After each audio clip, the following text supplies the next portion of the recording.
And we're here with Commander Mario Runco, also known as the Star Trek Astronaut. Welcome to the show. Well, thanks for having me. Thanks for being here. So you were a Star Trek fan before you went into space, is that true? Yes, sir, very much so. I will relate this to you. Star Trek, obviously, everybody knows, went off the air in 1969.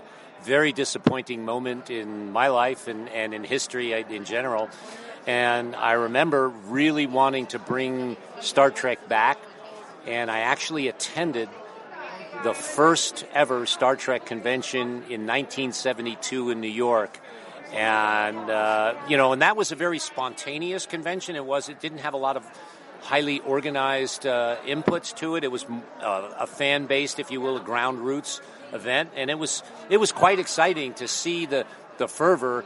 And, of course, ultimately that convention, or the goal of that convention, was very successful, much to all of our happiness. And Star Trek, to Gene Roddenberry's credit, was he wanted a science fiction series and show, the one ultimately he created, that scientists could also appreciate and watch without, rolling their eyes, going, as most of us did with some of the other things that were around at the time, i.e. like Lost in Space. I mean, it started out as a great premise, but it quickly went downhill, and it was barely watchable.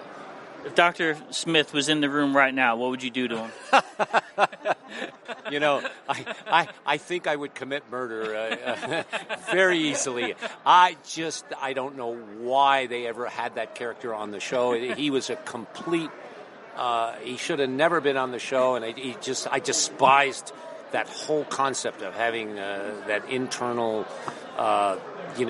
person working to destroy everyone, including himself. What a ninny. Yeah, yes. Good word, a ninny. Yes. Oh, the pain. Yes.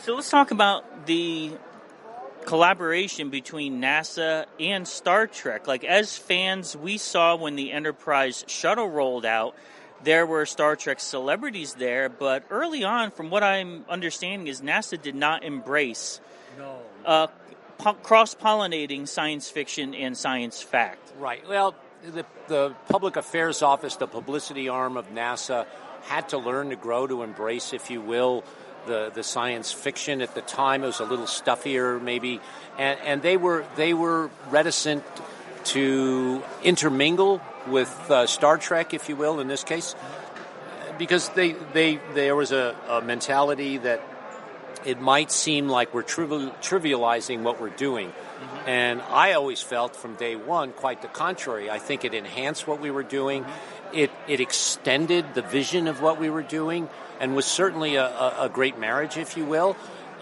Later on, I guess if I may say it this way, they saw the light, and they did embrace and have relationships and collaborations with the Star Trek genre. But early on, it was slow in coming. To me, that was a gateway to science fact, was Star Trek. Well, Gene Roddenberry ultimately was inspired by Stanley Kubrick and Arthur C. Clarke. And Kubrick himself was inspired by Arthur C. Clarke. And Arthur C. Clarke, great science fiction writer, was a legitimate scientist beforehand and wrote many, his nonfiction book, The 9 Billion Names of God, was a book that he wrote that was a premise on what the future might be like, particularly in the way of space travel. And that book particularly inspired Mr. Roddenberry, who then went on. And an example, case in point, was the transporter, yes. Matter transport. So, that was a marriage between science and science fiction, and indeed one that complemented one another. Yeah. What was it like meeting James Doohan? Mr. Doohan, lovable fellow, a pleasure. When I had heard he was making a visit to the Johnson Space Center at the time, I kind of put myself at the front of the line, if you will, to give him the tour and show him around, and had the pleasure of taking him into the shuttle mission simulator to give him the tour and show him what actual space shuttle, i.e. in a simulation mission, was like. And So, and he was very gracious, very endearing. Sad we lost him, of course, but yeah, I remember that day very well. How about Leonard Nimoy?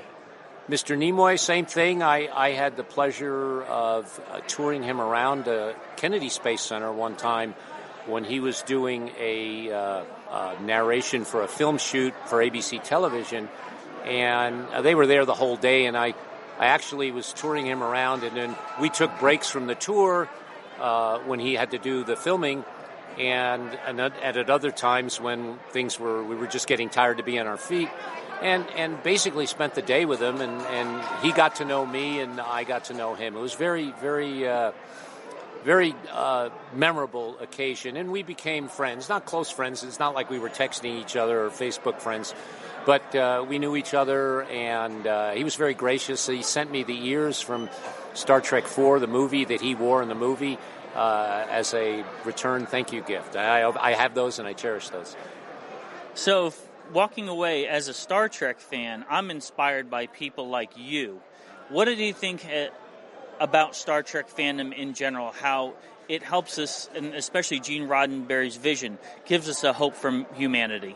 I think Mr. Roddenberry's vision, embodied in Star Trek, and the whole Federation idea, the civility with which people treated each other, is priceless. And it is a valuable lesson for all of us to go forward. Hopefully humanity would go forward, but we do have our toils and troubles here locally that's been that way throughout history.